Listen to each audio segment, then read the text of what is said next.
আসসালামু আলাইকুম সবাইকে। আমি তাসনিম জারা, ঢাকা ৯ আসনে ফুটবল মার্কা নিয়ে স্বতন্ত্র প্রার্থী হিসেবে নির্বাচনে অংশগ্রহণ করছি। আপনারা অনেকক্ষণ ধরে অপেক্ষা করেছেন, সেজন্য ধন্যবাদ। কিন্তু আসলে বেশ কিছু জটিলতার মধ্যে আমাদের যেতে হচ্ছে। বিভিন্ন কেন্দ্র থেকে নানা অজুহাতে আমাদের পোলিং এজেন্টদেরকে ঢুকতে দেওয়া হচ্ছে না বা বের করে দেওয়া হচ্ছে, এবং বানোয়াট কিছু নিয়ম বানিয়ে এই অজুহাতগুলো দেখানো হচ্ছে। কাউকে বলা হচ্ছে যে আপনারা তো এখানকার ভোটার না, অথচ এরকম কোনো নিয়ম নাই যে পোলিং এজেন্ট হতে হলে এই আসনের ভোটার হতে হবে।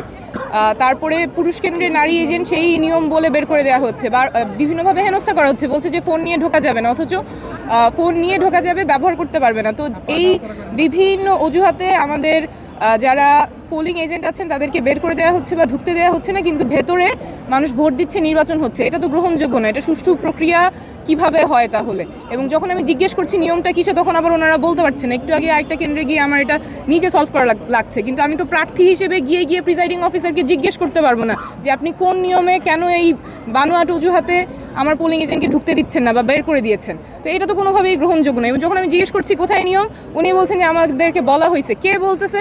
ওনার না, ওইটা নামও উনি বলছেন না। তো এটা তো গ্রহণযোগ্য হতে পারে না কোনোভাবে। আমরা চাইবো যে সুষ্ঠুভাবে নির্বাচন হবে, এবং এই যে বিভিন্ন অজুহাতে আমাদের পোলিং এজেন্টদের ঢুকতে দেওয়া হচ্ছে না, বের করে দেওয়া হচ্ছে, এটা কোনোভাবেই গ্রহণযোগ্য না। আমরা অনেকগুলি কেন্দ্র থেকে এরকম খবর পাচ্ছি, অনেকগুলি কেন্দ্র থেকে। কোনো অভিযোগ আছে?